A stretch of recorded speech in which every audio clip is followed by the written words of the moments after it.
a Fox News alert. President Obama delivers new remarks from the cabinet room on the Ebola outbreak just minutes ago.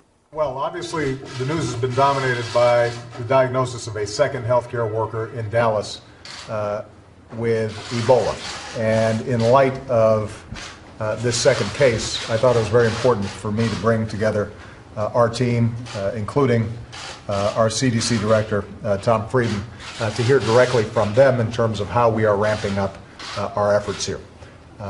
Obviously, initially, we want to express concern for the two health workers who've been affected. Our nurses and our healthcare workers are absolutely vital to the health and well-being of our families. They sacrifice for us all the time, not just in this case, but in the case of other illnesses that affect us.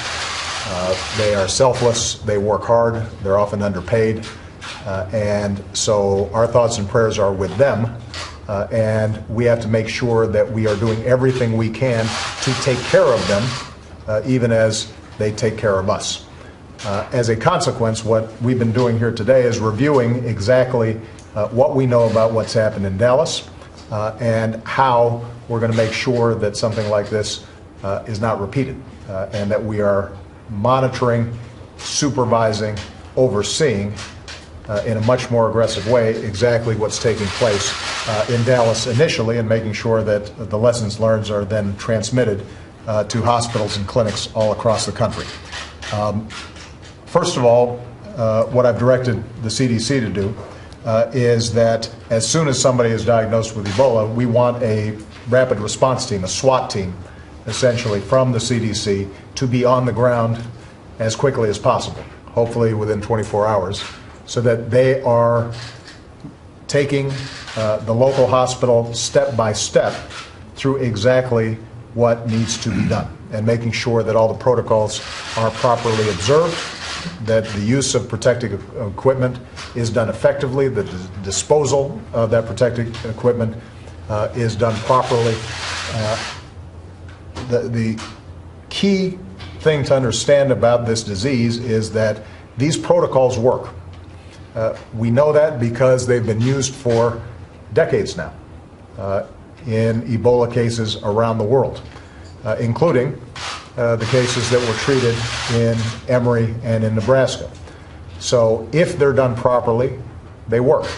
But we have to make sure that, understandably, certain local hospitals that may not have that experience are walked through that process as carefully as possible, and we're going to make sure that this rapid response team can do that. In addition, we are reviewing every step of what's happened since Mr. Duncan was initially brought in to the hospital in Dallas, so that we understand exactly where some of the problems may have occurred, and doing a thorough canvass and inventory of all the workers who had contact with Mr. Duncan, including those who engaged in some of the testing that took place.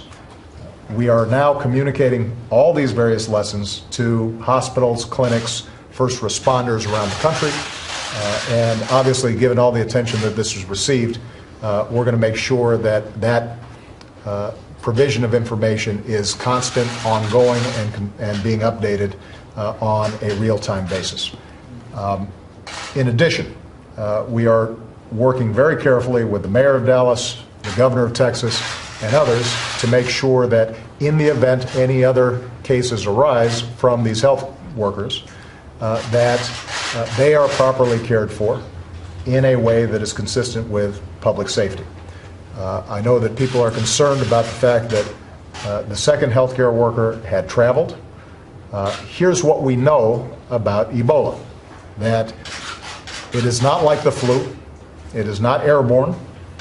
The only way that a person can contract Ebola is by coming into direct contact with the bodily fluids of somebody who is showing symptoms. In other words, if they don't have symptoms, they're not contagious.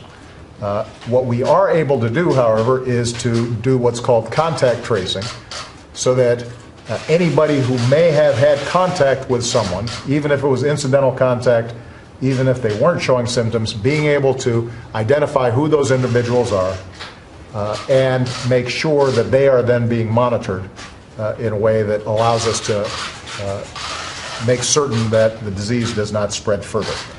And that's currently taking place in a very aggressive process conducted by the CDC, HHS, and the rest of our teams. I want to use myself as an example just so that people have a sense of the science here. I shook hands with, hugged, and kissed, not the doctors, but a couple of the nurses at Emory because of the valiant work that they did in treating one of the patients.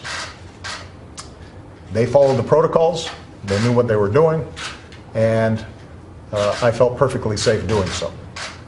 And so this is not a situation in which, like a flu, the risks of a rapid spread of the disease are imminent. If we do these protocols properly, if we follow the steps, if we get the information out, then the likelihood of widespread Ebola outbreaks in this country are very, very low. But I think what we've all learned over the last several weeks is that folks here in this country and a lot of non-specialized hospitals and clinics don't have that much experience dealing with these issues, and so we're going to have to push out this information as aggressively as possible, and that's the instructions that I've provided to my team. Just a couple other points. We are going to be monitoring carefully the health status of the other healthcare workers in Dallas, and obviously they're concerned. We understand that many of them are scared, and we are going to make sure that we're on the ground 24/7 to provide them the kind of support, information, and assurances that they need to get through this particular challenge. And finally, we're also going to be continually examining our screening processes at airports. We're making sure that in the event that we have additional cases that involve the need for transporting those patients to specialized hospitals, that those teams are in place and those facilities are in place. We will make sure that on a day-to-day basis we provide the public with all the information they need and any updates about what has happened not just in Dallas, but what is being done across the country. I'll end with this point. We are going to have to make sure that we do not lose sight of the importance of the international response to what is taking place in West Africa.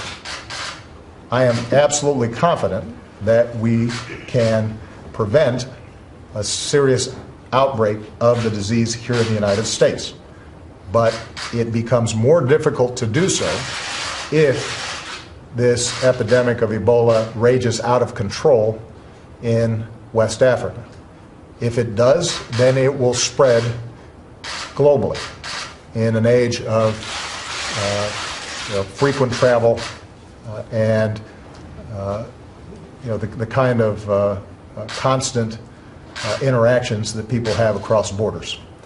And so it is very important for us to understand that the investment we make in helping Liberia, Sierra Leone, and Guinea deal with this problem is an investment in our own public health. This is not simply charity, although obviously it's important that America takes the lead in the humanitarian crisis that's taking place there. But it is also probably the single most important thing that we can do to prevent a more serious Ebola outbreak in this country, is making sure that we get what is a raging epidemic right now in West Africa under control. So for that reason, last night I had a call with Prime Minister Abe of Japan to solicit greater support for the international effort. This morning I spoke with Chancellor Merkel of Germany, Prime Minister Renzi of Italy, President Hollande of France, as well as David Cameron, the Prime Minister of Great Britain, to make sure that we are coordinating our efforts and that we are putting in a lot more resources than so far, at least, the international community has put into this process. Bottom line, in terms of the public, I want people to understand that the dangers of you contracting Ebola, the dangers of a serious outbreak are extraordinarily low. But we are taking this very seriously at the highest levels of government. And we are going to be able to manage this particular situation, but we have to look towards the future, and if we are not responding internationally in an effective way, and if we do not set up the kind of preparedness and training in our public health infrastructure here in the United States, not just for this outbreak, but for future outbreaks, then we could have problems. So in the meantime, I want everybody to be thinking about and praying for the 2 health workers that have gotten sick, those who also treated this patient with compassion and care. We just want to say thank you to them, and we are going to be doing everything we can to make sure that they're properly cared for. Okay? Thank you very much, everybody.